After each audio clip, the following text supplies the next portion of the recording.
Chers amis, bienvenue pour ce culte de la paroisse de Montrouge. Bienvenue à tous ceux qui nous écoutent de près ou de loin, en vidéo ou au téléphone. C'est notre 10e culte à distance et vous pouvez, comme d'habitude, le suivre avec le déroulement qu'on trouve sur le site, ainsi que les cantiques. Vous pouvez les suivre avec les partitions ou bien si vous avez votre cantique chez vous. Et n'hésitez pas à chanter chez vous avec nous, avec moi. Alors aujourd'hui, c'est un culte parents-enfants. Alors bienvenue aux enfants de l'école biblique et à leurs parents. Et bienvenue aussi, en fait ce culte, il était prévu depuis longtemps avec Sylvia et donc on l'a préparé avec Sylvia.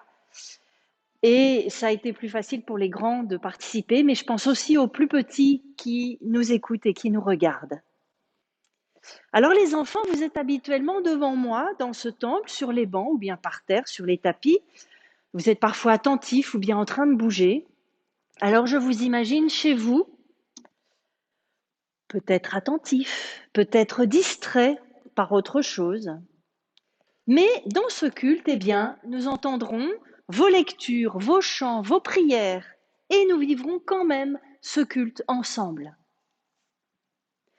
Nous sommes rassemblés au nom de Jésus, ce Seigneur que nous ne voyons pas avec nos yeux. De la même façon que vous ne voyez pas l'amour de vos parents, mais vous savez qu'ils vous aiment, eh bien nous aussi, nous savons que Dieu nous aime car Jésus est venu nous le dire et nous le montrer. C'est lui qui nous donne son amour et sa paix.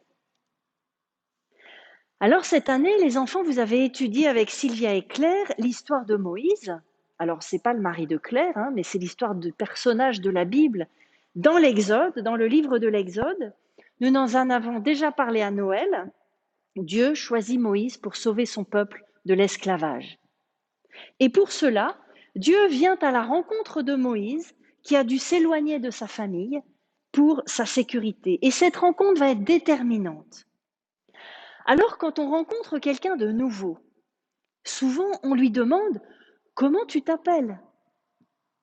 Et ainsi on peut apprendre à se connaître. C'est un début important. Eh bien c'est pareil pour Moïse. Avant de partir pour une aventure extraordinaire, il a besoin de savoir qui est ce Dieu qui l'appelle. Alors Moïse demande à Dieu, quel est ton nom? Écoutons la réponse de Dieu et c'est Timothée qui va nous lire cette réponse dans Exode 3, versets 14 et 15. Exode 3, versets 14 et 15. Dieu déclara à Moïse, « Je serai qui je serai. Voici donc ce que tu diras aux Israélites. Je serai m'a envoyé vers vous. Puis tu ajouteras, c'est le Seigneur qui m'a envoyé vers vous, le Dieu de vos ancêtres, le Dieu d'Abraham, le Dieu d'Isaac et le Dieu de Jacob. Tel est mon nom pour toujours, le nom par lequel les êtres humains de tous les temps pourront m'invoquer. » C'est curieux ça quand même, un nom qui n'est pas un nom. Je serai qui je serai, ou bien on peut traduire aussi je suis qui je suis. Dieu se définit par le verbe être, avec un temps entre le présent et le futur. Et le deuxième nom qu'il donne, c'est je suis le Dieu d'Abraham, d'Isaac et de Jacob, c'est-à-dire le Dieu de vos ancêtres. Alors on peut en dire trois choses. Tout d'abord, on ne peut pas enfermer le Dieu d'Israël en l'appelant par un nom précis. Ensuite, Dieu est celui qui existe et qui nous appelle à exister, à dire à notre tour « je suis ». Et puis enfin, ceux qui étaient là avant Moïse ont mis leur confiance en lui. C'est donc un Dieu fidèle. Peut-être avez-vous des grands-parents qui croient aussi en Dieu? Eh bien, quand vous pourrez les revoir, vous pouvez toujours leur demander. Ils pourront vous en parler. Alors je vous propose maintenant de prier pour nous mettre dans la présence de celui qui nous dit « Je suis qui je suis ». Prions. Seigneur notre Dieu, nous voici devant toi. Nous, tous tes enfants, grands et petits, dans des lieux différents, enfants d'un même Père, frères et sœurs de Jésus-Christ. Fais taire en nous tout ce qui nous distrait. Permets-nous de recevoir ton amour, ta paix et ton esprit ici et maintenant, pour que nos vies soient renouvelées dans ta parole. Amen. Alors nous allons chanter le cantique 5104, tous ensemble amis, et les enfants se sont enregistrés chez eux. Nous chantons ensemble. Tous ensemble amis, chantons un cœur joyeux, oui, chantons nos louanges à Dieu. Tous ensemble d'un cœur joyeux, oui, chantons nos louanges à Dieu. Oui, chantons nos louanges à Dieu. Oui, chantons nos louanges à Dieu. Oui, chantons nos louanges à Dieu. Alléluia, alléluia. Tous ensemble amis, chantons un cœur joyeux. Oui, chantons nos louanges à Dieu. Tous ensemble d'un cœur joyeux. Oui, chantons nos louanges à Dieu. Oui, chantons nos louanges à Dieu. Oui, chantons nos louanges à Dieu. Oui, chantons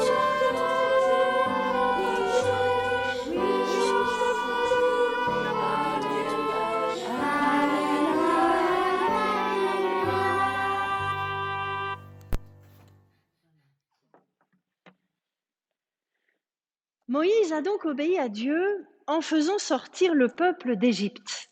Cela a été difficile, car le Pharaon ne voulait pas laisser sortir le peuple. Et après les 10 malheurs, donc les 10 plaies que Dieu envoie, ils partent finalement la nuit.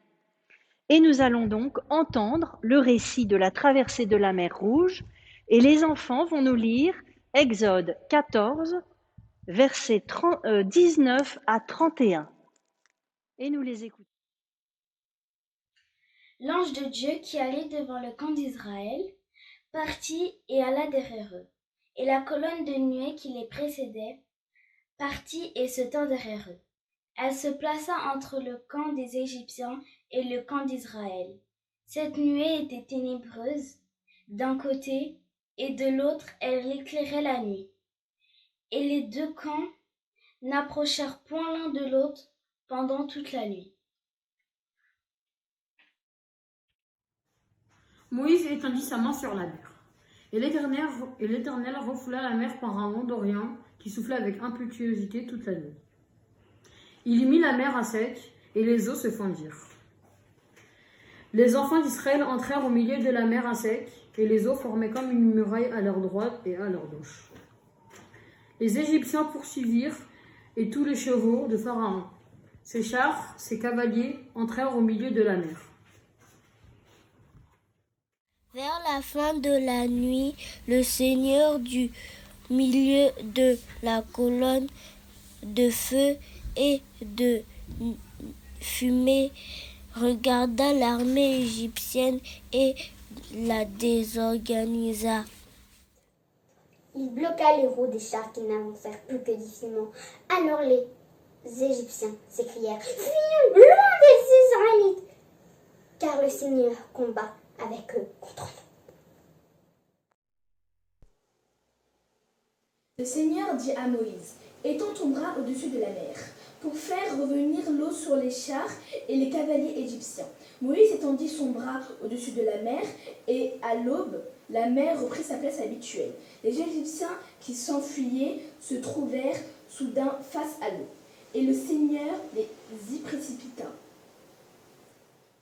L'eau recouvrit tous les chars et les cavaliers des troupes du Pharaon, qui avaient poursuivi les Israélites dans la mer. Personne n'échappa. Quant aux Israélites, ils avaient traversé la mer à pied, sec, l'eau formant comme une muraille de chaque côté d'eux. Les Israélites purent voir les cadavres des Égyptiens sur le rivage de la mer. Les Israélites virent avec quelle puissance le Seigneur avait combattu les Égyptiens, et ils mirent sa confiance en lui et en son serviteur, Moïse.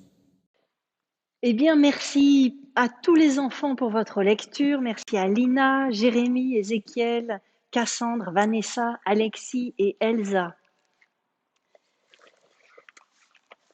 Alors, nous allons tout d'abord regarder les dessins qui ont été faits par Marie et Lina et qui ont décrit justement ce passage de la mer Rouge avec la mer qui s'écarte. Alors, dans le premier dessin, le dessin de Marie, eh bien, nous voyons Moïse qui écarte les bras et la mer qui s'écarte aussi, voilà, des deux côtés. Moïse a une barbe, finalement, il a l'air assez content de lui. Et voilà, la mer est écartée. Et puis, sur le dessin de Lina, eh bien, on voit Moïse devant une foule de gens qui portent, vous voyez, des paquets sur la tête, ou bien ils ont des sacs dans les deux mains, ils sont bien chargés. Et puis il y en a même un là, on dirait qu'il n'a pas très envie d'avancer. Voilà. Et ils avancent entre deux barrières d'eau, comme si elles étaient au-dessus et en dessous. Et voilà, ils passent à pied sec à travers la mer. Alors, en regardant ces deux dessins, je me suis dit une chose, c'est bien, ils n'ont pas de masque, eux au moins. C'est agréable. Mais ils s'enfuient parce qu'ils ont peur. Ils quittent leur maison et ils sont poursuivis par le Pharaon. Ils ont peur de se faire tuer. Ils sont guidés par Moïse et finalement ils sont obligés de lui faire confiance. L'Égypte est un pays très puissant et c'est difficile de lui résister. Alors, ce passage parle de la force de Dieu qui sauve son peuple, une force plus puissante que celle du Pharaon. Et à la fin du texte, quand on entend parler des cadavres, c'est pas très réjouissant. Mais en fait, c'est pas là-dessus que veut s'attarder le texte. Ce qui est écrit en hébreu, c'est l'hébreu, en fait, c'est la langue dans laquelle est écrite l'Ancien Testament. Et on nous dit que le peuple voit l'Égypte morte sur le rivage de la mer, comme si tout le pays entier était vaincu. Et de cette façon, le peuple peut voir avec quelle main puissante le Seigneur agit contre l'Égypte. Alors, on ne sait pas si cette histoire a vraiment existé. Mais ce qui est sûr, c'est que Dieu a permis que le peuple d'Israël existe et ne disparaisse pas, malgré tous ceux qui voulaient l'éliminer, comme les grandes puissances qu'étaient l'Égypte et le pays de l'Assyrie. Cette histoire montre que Dieu a choisi de faire vivre un peuple unique pour dire que lui, Dieu, est unique. Et le peuple est témoin que Dieu est unique. Mais nous verrons par la suite qu'être choisi par Dieu n'est pas du tout confortable. En tout cas, le peuple est témoin d'un grand miracle, celui d'avoir vu la mer s'ouvrir et d'avoir été sauvé de l'Égypte. Et le peuple met sa foi dans le Seigneur, mais une fois qu'ils sont sauvés, une fois qu'ils ne vont plus être esclaves, où vont-ils aller? Et sauront-ils se souvenir et rester reconnaissants de cette libération? Alors vous verrez dans la suite de l'histoire qu'ils vont aller dans le désert. Et le désert, évidemment, c'est pas facile pour vivre et même survivre. Dans le désert, ils vont avoir faim, ils vont avoir soif, et ils n'ont que Moïse pour les guider. Et Moïse, eh bien, il n'a que Dieu. Moïse répondra au peuple qui proteste, et eh bien, vous verrez la suite de l'histoire, bien sûr, avec Sylvia et Claire. La libération d'Égypte va être un événement déterminant pour tout le peuple. Encore maintenant, les Juifs se rappellent le début des 10 commandements, la phrase qui précède les 10 commandements, et cela commence par « C'est moi, le Seigneur ton Dieu, qui t'ai fait sortir du pays d'Égypte, de la maison de servitude. » La foi commence par un événement qui libère. Alors, si l'on devait réfléchir aujourd'hui à cette question, de quoi Dieu nous libère-t-il? De quoi Jésus est venu nous libérer? Parce qu'en effet, Jésus, c'est l'événement que Dieu nous a envoyé, apporté pour nous libérer de manière bien différente. Ce ne sera pas une libération comme la puissance qu'on entend dans l'ouverture de la mer, mais ça sera une puissance d'amour que Dieu vient par Jésus nous envoyer, nous dire, nous révéler, nous transmettre. Et la bonne nouvelle de Jésus-Christ, eh bien, c'est de recevoir le pardon de Dieu. La mort de Jésus sur la croix et sa résurrection montrent que l'enfermement du mal n'est pas définitif. Dieu n'en a pas voulu aux humains d'avoir tué Jésus. Et ce pardon-là est le plus grand cadeau que Dieu nous fait. Et maintenant, c'est aussi à nous de nous en souvenir. La libération que Dieu nous apporte, c'est que nos fautes ne sont pas des obstacles à l'amour qu'il nous porte. Il nous aime toujours, même si nous nous éloignons de lui, même si nous agissons comme s'il n'existait pas, même si nous oublions qu'il est là, à nos côtés. Et quand nous revenons vers lui pour lui demander pardon, il nous remet debout, il nous encourage à nous relever. Et comme Dieu a eu besoin de Jésus pour montrer son amour sur la terre, il a besoin de nous aussi parce qu'il y a beaucoup de travail. Dieu n'a que nos mains pour aider les autres, nos cœurs pour aimer, nos intelligences pour recevoir son inspiration. Alors, dans cette période où nous sortons petit à petit du confinement, vous allez retrouver vos amis, vos voisins, votre famille. Nous devons bien sûr continuer à garder nos distances physiques, mais nous pouvons avoir plein d'imagination pour montrer aux autres qu'on les aime. N'est-ce pas là le plus important? Soyons heureux d'être ainsi aimés par Dieu. Amen.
Et nous allons chanter le cantique Evenu Shalom Alechem au 5205. Et merci à notre groupe de chant qui nous accompagne. Nous chantons ensemble de là où nous sommes.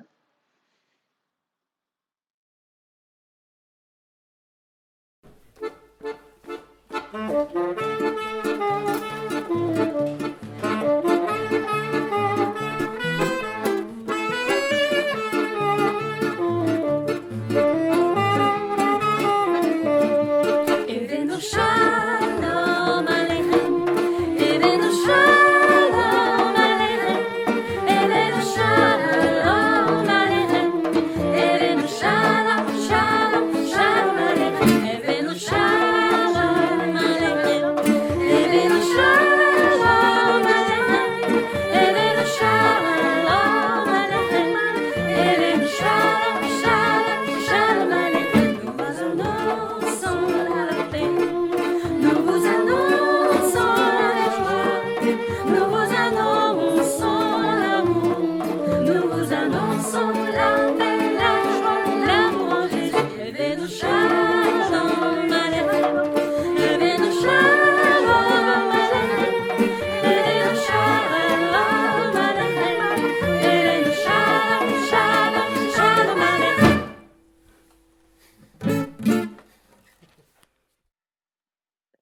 Alors nous avons maintenant un temps d'annonce.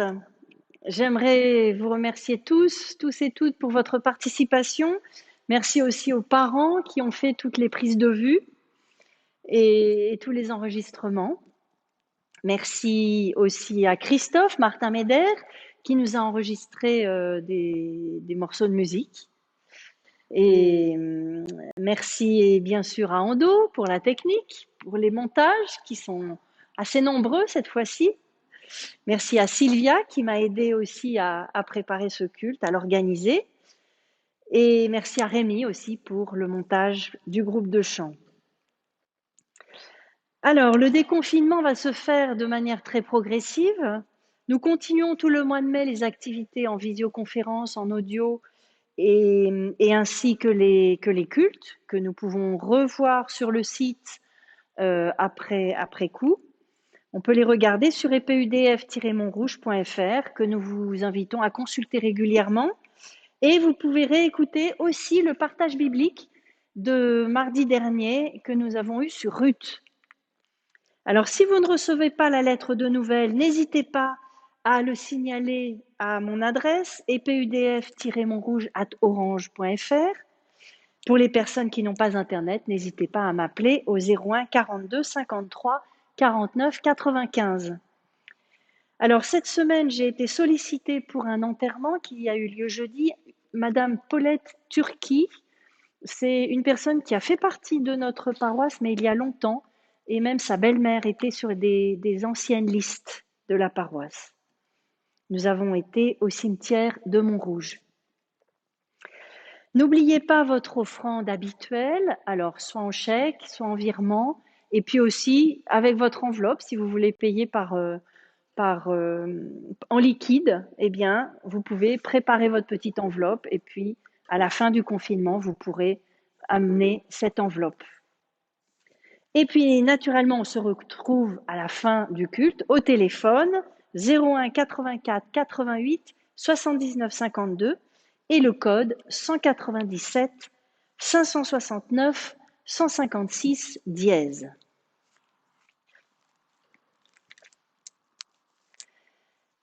Et maintenant, eh bien, nous allons vivre notre prière d'intercession. C'est la prière à laquelle ont participé aussi les enfants. Et ils ont préparé chacun une phrase pour la prière. Donc, et puis le premier enfant que nous allons entendre, c'est Raphaël. Il va nous lire un passage de la lettre de Paul à Timothée qui nous explique comment est-ce qu'il est bon de prier. Alors nous allons entendre tout d'abord Raphaël et ensuite les enfants vont se succéder. Sylvia aussi a participé à la prière et je terminerai et nous pourrons dire ensuite ensemble la prière du Notre Père. Nous prions. Pour la prière d'intercession, 1 Timothée 2,8, lu par Raphaël. Je veux donc que les hommes prient en tout lieu, en élevant des mains pures, sans colère ni mauvaise pensée. Dieu, aide-nous à être moins touchés du coronavirus. Amen. Dieu notre Père, aide-nous à retrouver nos proches et amis en bonne santé à la fin de l'épidémie. Amen. Seigneur, que ta grâce soit avec nous. Protège nos familles et nos amis de cette maladie coronavirus. Couvre-nous par le sang de Jésus. Amen. Seigneur Dieu, protège-moi et protège toute ma famille. Éternel Dieu notre Père, garde toute ma famille en bonne santé, ici en Europe et aussi au Cameroun. Seigneur Jésus, bénis toute ma famille. Je pense aux soignants qui soignent les malades et aux pauvres qui n'ont pas beaucoup d'argent. Je pense aux gens qui sont confinés dans des conditions difficiles. Je pense aux personnes qui souffrent de ne pas voir leur famille à cause du confinement. Merci Seigneur pour tous les enfants qui sont bien présents dans notre paroisse. Nous te prions pour qu'ils trouvent de nouveaux repères dans ce monde de masques. Apprends-leur à ne pas avoir peur des autres et qu'ils puissent retrouver leurs copains et leurs copines. Nous te prions pour leurs parents qui les accompagnent, renouvelle leurs forces. Garde aussi les plus grands, les ados et les jeunes. Donne-leur encore la patience d'attendre que leur classe puisse rouvrir et revoir leurs amis. Garde-nous tous dans ton amour.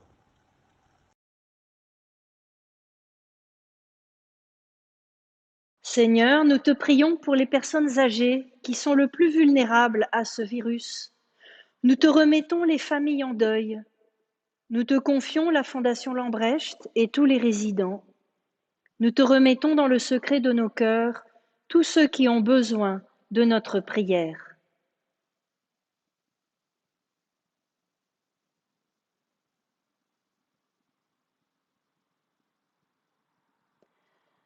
Nous te prions pour notre monde, pour les solidarités magnifiques qui se révèlent. Soutiens les populations pour lesquelles le virus ne fait qu'aggraver leur situation déjà précaire. Merci pour ton soutien en Jésus-Christ. Grâce à lui, nous te connaissons comme un Dieu d'amour. Et de là où nous sommes, chacun, chacune dans nos maisons, nous pouvons dire ensemble, Notre Père qui es aux cieux, que ton nom soit sanctifié, que ton règne vienne, que ta volonté soit faite sur la terre comme au ciel. Donne-nous aujourd'hui notre pain de ce jour. Pardonne-nous nos offenses, comme nous pardonnons aussi à ceux qui nous ont offensés. Et ne nous laisse pas entrer en tentation, mais délivre-nous du mal. Car c'est à toi qu'appartiennent le règne, la puissance et la gloire, au siècle des siècles. Amen. Et je vous invite à recevoir l'envoi et la bénédiction du Seigneur. Prenez le temps de jouer, c'est le secret d'un cœur d'enfant. Prenez le temps de rire, c'est une gorgée d'eau fraîche. Prenez le temps de donner, c'est du pain pour l'affamé. Prenez le temps d'aimer et d'être aimé, c'est une grâce de Dieu. Prenez le temps de prier, c'est votre force sur la terre. Et nous recevons la bénédiction de Dieu. Le Seigneur vous bénit et vous garde. Le Seigneur tourne sa face vers vous et vous donne sa paix. Soyez bénis. Amen.